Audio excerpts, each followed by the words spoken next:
HOA shredded my credit card over a mail mix-up. Cop called her a bored old lady. HOA Reddit stories. Hey everyone. Welcome back to another wild ride through the land of power-tripping HOA boards. Today, I've got a story that'll make you want to double-check your mailbox and maybe even your neighbors. Imagine this: your credit card gets shredded, not by a scammer, not by a thief, but by your homeowners association. And all because of a mail mix-up. Oh, and wait till you hear what the cop had to say about it. Buckle up. It all started like any other ordinary week. I had just ordered a replacement credit card from my bank because my previous one had expired. I got the usual email notification that it had been shipped and would arrive in a few days. Nothing unusual. I waited patiently, checking my mailbox each morning, anticipating its arrival so I could update my autopay accounts and continue with life uninterrupted. But after a week, the card still hadn't shown up. I figured maybe it was delayed, or maybe USPS was just being its usual unpredictable self. Another couple of days passed, and I finally decided to call my bank to check the tracking status. According to them, the card had been delivered 3 days ago. That sent up a red flag immediately. I knew for a fact I hadn't received anything resembling a credit card envelope. That's when I started to think maybe it ended up in the wrong mailbox. It wouldn't be the first time that had happened around here. Our community uses a cluster mailbox system managed by the HOA, and the mail carrier often mixes things up. I once received a neighbor's water bill, and another time someone brought over a package that had been mistakenly placed in their box. So, I went next door and asked my neighbor, an older woman named Judith, if by any chance she had received a piece of mail for me. Judith was a longtime member of our HOA board and had a reputation for being nosy, passive-aggressive, and obsessed with rules, especially ones she seemed to invent on the spot. I kept my tone polite, just in case. To my surprise, she didn't even hesitate. She said, quite casually, "Oh yes, something with your name came to my box by mistake. Looked like a credit card. I shredded it."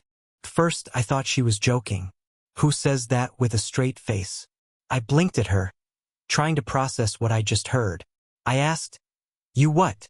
And she repeated it even slower this time, as if I was the one being ridiculous. "I shredded it. It's not safe to leave those things lying around, you know?" Her expression didn't change at all. No guilt, no apology, just pure, unbothered HOA authority. I tried to keep calm, but I was stunned. Who in their right mind opens someone else's mail and then destroys it?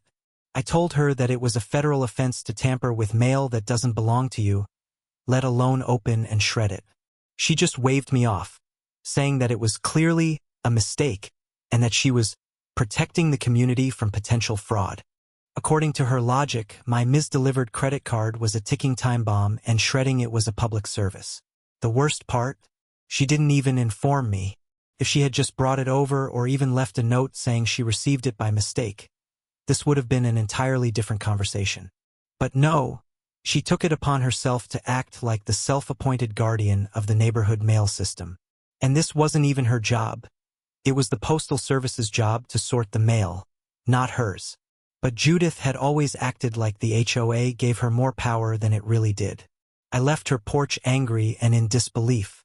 My trust was shattered, and so was my credit card, literally. I called the bank immediately to report what had happened and ordered another replacement. They were kind about it, but I could tell from the tone of the customer service agent that this wasn't something they could easily understand. I had to explain how someone from the HOA, got my mail and took it upon themselves to destroy it. Meanwhile, I couldn't shake off the sense of violation. Mail is private. It's one of the few things in life that's legally protected by federal law, and here was someone using their position on the HOA board to cross boundaries with no remorse. It wasn't just about the card anymore. It was about the principle. If she thought she had the authority to do that, what else did she think she had the right to do? As I replayed the conversation in my head, more and more questions popped up. How often did this kind of thing happen? Had she done this to other neighbors before and just never told them? Was this a pattern or a one-off? And why did she feel so entitled to take that kind of action without consulting anyone? I realized that this was more than just a mail mix-up. It was a small window into a much bigger problem, one where HOA board members, especially those with nothing better to do, start overreaching into areas they have no business being in. And all it took was one envelope with my name on it to bring that to light. When Judith told me she had shredded my credit card, I was still in disbelief. At first, I wanted to believe she was exaggerating or just being dramatic. But when I pressed her to explain what exactly she did, her story didn't change. She admitted that she opened the envelope, confirmed it was a credit card, and then fed it through her shredder. Just like that, no hesitation, no remorse, no second thoughts. According to her, it was the right thing to do because she thought it might be a scam or someone trying to commit identity theft using her mailbox. That explanation didn't make any sense to me. Why would she assume a piece of mail with my name on it was a scam? I asked her if she even read the name before opening it. She claimed she did, but still thought it was suspicious. I didn't buy it. It felt more like an excuse to cover up what she had done. Something she likely knew was wrong the moment she did it. But instead of owning up to it or even apologizing, she stood firm, as if she was entitled to make that kind of decision on my behalf. I walked away from that interaction stunned and angry. After a few hours of pacing around my living room and trying to calm myself down, I decided to bring it up to another neighbor. I asked if they'd ever had any mail mix-ups or if they'd heard of anything similar happening. To my surprise, they said yes. There had been rumors about Judith taking mail security into her own hands in the past, especially during times when she felt particularly protective of the neighborhood. One neighbor even mentioned that Judith once held onto a misdelivered insurance statement for over a week before returning it, claiming she was monitoring it for fraud. That wasn't comforting. It made me feel like this wasn't an isolated incident. I was starting to realize this was part of a pattern, and that's when it hit me. She probably didn't see anything wrong with what she did because in her mind, she was just doing her self-assigned duty. She saw herself not just as an HOA board member but as the gatekeeper of the entire community. The kind of person who takes on imaginary authority because she's bored, retired, and desperately needs something to control. And somehow, my credit card became collateral damage in her little game of power and paranoia. Later that day, I called the HOA office to formally file a complaint. I explained the situation in full detail, expecting them to be as shocked as I was. But the reaction was lukewarm at best. The woman I spoke to said she would look into it, but added that since it was a neighbor-to-neighbor issue, it might not fall under the HOA's direct jurisdiction. That was frustrating. Judith wasn't just a neighbor. She was on the board. She represented the very people who were supposed to maintain standards and fairness in the community. If she could get away with this, what message was that sending to everyone else? Feeling stonewalled, I decided to confront her one more time. I knocked on her door and told her I had spoken with the HOA and that I was preparing to report the incident more formally if nothing was done. Her reaction was dismissive, almost smug.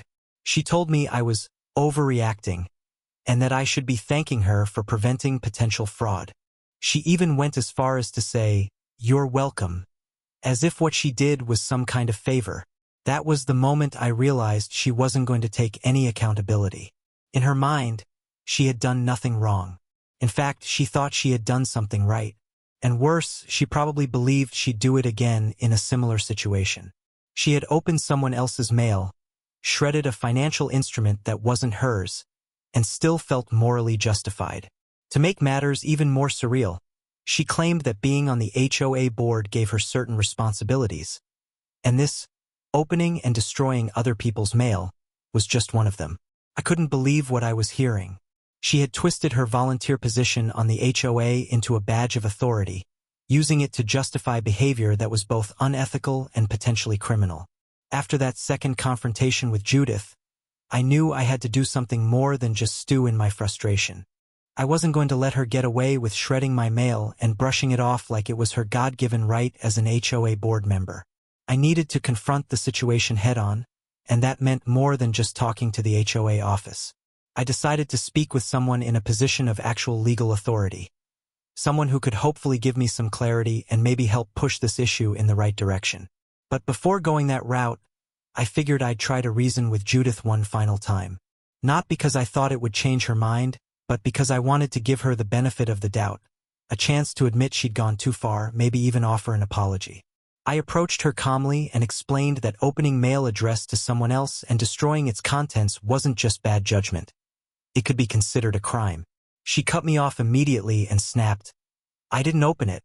I saw the envelope, recognized it was a credit card, and shredded it to prevent fraud.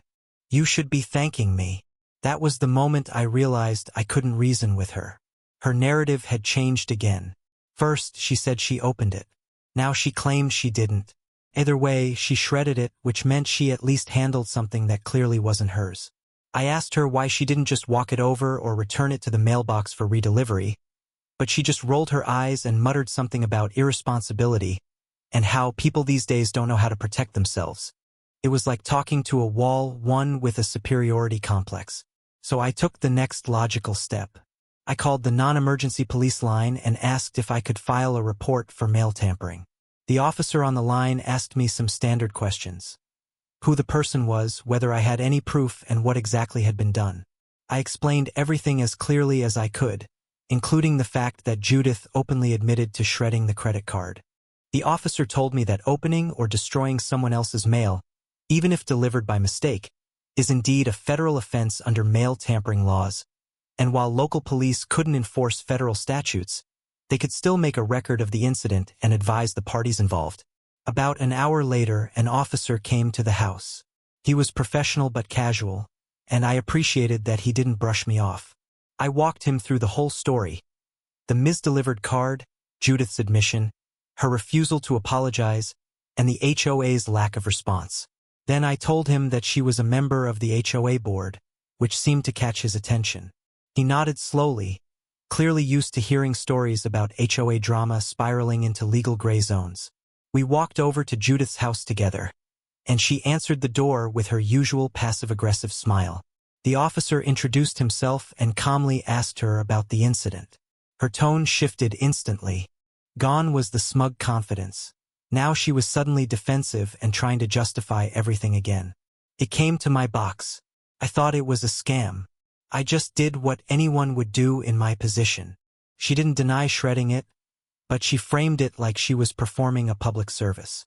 That's when the officer said something I'll never forget. He looked at her, deadpan, and said, "Ma'am, you know you can't open or destroy mail that doesn't belong to you. That's a serious offense.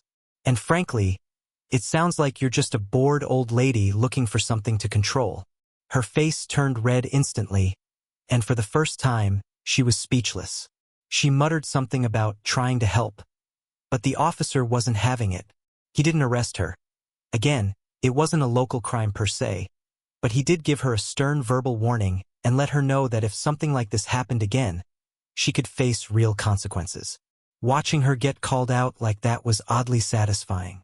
She had gone from being the queen of the HOA to being treated like exactly what she was: someone who had stepped way out of line under the illusion of authority.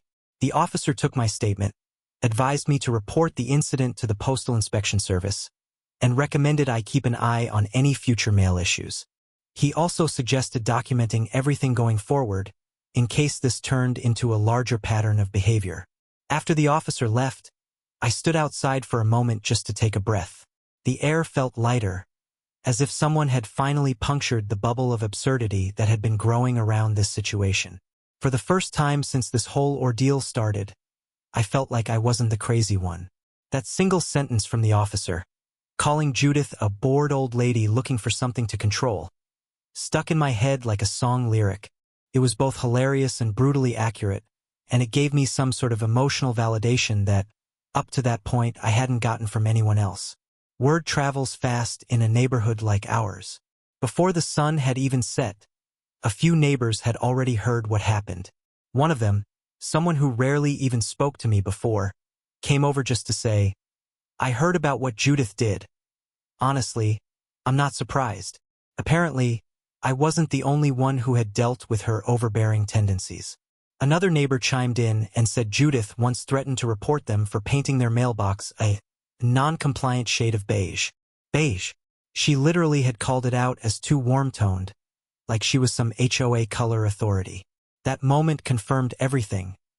Judith wasn't just micromanaging. She was inventing things to manage. Still, Despite the officer's visit and the social ripple it caused, Judith didn't reach out. No apology. No acknowledgement. She just went about her business like nothing had happened.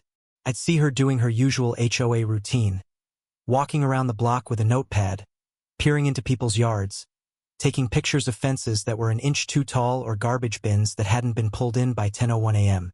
It was as if she lived for it. Every day was a new opportunity to enforce some unwritten rule, and the mailbox incident was just another chapter in her self-imposed reign of control. What got to me most wasn't just that she shredded the card, it was the lack of accountability. After being told by a police officer that what she did was wrong, she still didn't even attempt to make things right. She didn't write a note. She didn't knock on my door. Nothing. She doubled down on the silence, acting like the entire thing had been a minor misunderstanding that didn't deserve a second thought. That arrogance lit a fire in me. I realized that if someone didn't stand up to that kind of behavior, it would only get worse, for me and for everyone else in the neighborhood. That week, I received my replacement credit card, thankfully without any issues. But every time I pulled it out of my wallet, I thought about the one that never made it, the one that Judith had taken upon herself to handle. It became more than a financial inconvenience. It symbolized the line between privacy and control, between neighborliness and intrusion. Around that time, I started hearing more and more about other people's experiences with her. One neighbor said Judith once stood outside their house for 10 minutes timing how long their dog barked in the backyard, then filed a noise complaint with the HOA. Another said she called them out at an HOA meeting for leaving their porch light on overnight, claiming it disturbed the aesthetic balance of the street. These weren't rules found in any handbook. These were personal vendettas disguised as civic duty. The more I learned, the clearer it became. Judith didn't care about protecting the community. She cared about controlling it. And she used her position on the HOA board to mask that obsession as legitimate authority. The issue with the mail wasn't just about me. It was part of a pattern, a symptom of someone who had lost touch with what community really meant.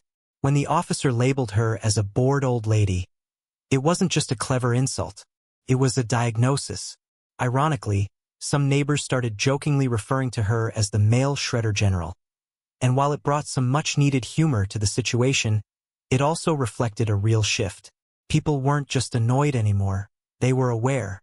They were talking. And once neighbors start talking, especially in an HOA-controlled environment, that kind of power grip becomes harder to maintain. People began to look at Judith differently, not as a protector of rules, but as someone who had taken things way too far under the illusion of duty. Despite everything that had happened, I still had a glimmer of hope that the HOA as an organization would step in and handle the situation with some level of professionalism. I figured that once they heard a board member had opened and destroyed a neighbor's credit card, especially after being warned by the police, they'd recognize how serious the situation was. At the very least, I expected a formal apology or an internal review, something that would show they understood the line had been crossed. But what I got instead was complete silence. I followed up with the HOA office again, recapping everything for the third time. The mail mix-up, Judith's admission, her justification, the police involvement, and the warning she received. I was told someone would get back to me soon. Days went by. Nothing. So I followed up again. This time, I was told that the matter had been reviewed, but that since it involved a personal dispute between neighbors and not a violation of HOA bylaws, there was nothing the board could do. They claimed that unless Judith had violated a specific HOA policy, their hands were tied. That response floored me. She was on the board. She wasn't just any neighbor. She was supposed to be representing the homeowners, upholding the rules, protecting our interests. How could the HOA not see this as a breach of trust? How could they pretend this was just a personal matter when someone used their position to justify opening and shredding another resident's mail? The more I pushed, the more it became clear that they were trying to sweep the whole thing under the rug. I even got a vague warning that pursuing personal grievances through the HOA system isn't always productive, as if I was the one causing trouble. It felt like I was being told to drop it or risk being labeled a problem in the community. That kind of passive-aggressive response is exactly the kind of thing HOA boards are infamous for, pretending to promote harmony while quietly suppressing any challenge to their authority. I wasn't the only one who felt that way either. When I shared what happened with a few other homeowners, especially the part about the HOA refusing to act, many of them were stunned. A couple of people said this wasn't the first time they'd seen the HOA avoid dealing with internal board misconduct. One neighbor told me about a previous board member who had falsified landscaping complaints to harass a family she didn't like, and the board brushed it off as differences in interpretation. The theme was becoming all too familiar. If you're on the board, you're protected. If you're not, you'd better keep quiet or risk getting targeted. At that point, I realized the HOA wasn't just passively ignoring the situation, they were enabling it. By refusing to address Judith's behavior, they were signaling that board members were above accountability. That's a dangerous message to send, especially in a community where people are expected to trust the HOA with access to personal information, shared amenities, and even rule enforcement. If someone on the board can violate that trust without consequences, then no one's safe from overreach. What made it worse was how Judith acted after all this. She strutted around like nothing had happened, even smiling smugly whenever we crossed paths. It was like she knew she was untouchable. That smugness only grew after the HOA's non-response. And why wouldn't it? She had just been given the clearest message possible. Do whatever you want and we'll protect you, or at least look the other way. It was exhausting. I kept thinking about how easily the situation could have been resolved. A simple acknowledgement, an apology, a promise from the HOA to set clear boundaries about what board members can't do, especially in sensitive matters like personal mail. But they couldn't even do that. Instead, they stood behind bureaucratic language and vague references to neighbor relations, treating the entire thing like a minor disagreement instead of the boundary-violating, trust-destroying mess it was. And while the HOA refused to take responsibility, they still had no issue enforcing the most trivial things. I got a violation notice for leaving my garbage bin out an hour past pickup, complete with a time-stamped photo taken by, who else, Judith. The pettiness was staggering. They couldn't acknowledge a serious breach of privacy, but they could document my trash bin down to the minute. That double standard said everything. ChatGPT said, after being met with silence from the HOA and smug indifference from Judith, I knew I had no choice but to escalate things myself. I had already gone through the proper channels, filed the complaint, involved law enforcement, and gave the HOA every opportunity to show they took the matter seriously. But instead of action, all I got was dismissal. I realized the only remaining way to be heard was to bring it to the community directly. So I did what many others before me had done when they were pushed too far. I signed up to speak at the next HOA meeting. The meetings were usually dull affairs. A handful of residents would attend, mostly out of obligation or curiosity, while the board members droned on about budgets, shrub height regulations, and other minutiae. But I had a feeling this one was going to be different. I made sure to prepare everything ahead of time. I had documentation from the bank confirming the delivery of the credit card. I had the police report number and notes from the officer who responded. I even printed out relevant sections of federal mail tampering laws. I wasn't just showing up to rant. I was going to present the facts, calmly and clearly, and let the rest of the community decide whether this was acceptable behavior from one of their elected board members. When the night of the meeting came, the room was noticeably more crowded than usual. Word had clearly spread. A few neighbors gave me supportive nods as I walked in, while others whispered in hushed tones. Judith sat at the head table with the other board members, dressed like she was attending a courtroom hearing, posture straight, chin lifted slightly in defiance. She didn't even glance in my direction. The usual business dragged on: financials, landscaping reports, violations. And then, finally, it was time for the open forum. I stood up, took a deep breath, and walked to the front. I began by stating my name and address, then calmly laid out the timeline of what had happened. I explained how the credit card had been misdelivered to Judith, how she admitted to shredding it, and how she tried to justify her actions as some sort of civic duty. I referenced the police involvement and their warning to her. Then I turned to the board and explained how I had filed a formal complaint with the HOA, only to be told they wouldn't take action because it was a personal matter. I asked how a board member opening and destroying another resident's mail, an act potentially in violation of federal law, could be brushed off so casually. First, the room was quiet. People were listening. Some board members avoided eye contact. But I could feel the tension shift when I held up the page listing the HOA's own code of ethics for board members. Terms like respect, integrity, and acting in the best interest of all homeowners. I asked whether those values meant anything if this kind of behavior went unchecked. I could see heads nodding in the audience. Then, from the back of the room, someone spoke up. A neighbor I barely knew said, "I had my insurance renewal go missing last year. Wonder if that was her, too." Someone else followed with, "She once returned my mail opened and stapled shut. Said she was checking it for security." A wave of voices rippled through the room, people finally feeling like they could share stories they'd been holding on to. It was like a dam had broken. Judith finally spoke up, her voice sharp and defensive. She claimed that I was twisting the story, that she never opened anything, that she acted in the moment to protect the community. She tried to wrap herself in the flag of community service, acting like her role on the board gave her the right to make unilateral decisions. But it wasn't landing the way she thought it would. The room wasn't buying it anymore. A few board members looked visibly uncomfortable. One of them finally spoke and said the board would revisit the complaint in light of new information. Another suggested that the board consider drafting an official policy on mail-related issues and revisit board member conduct guidelines.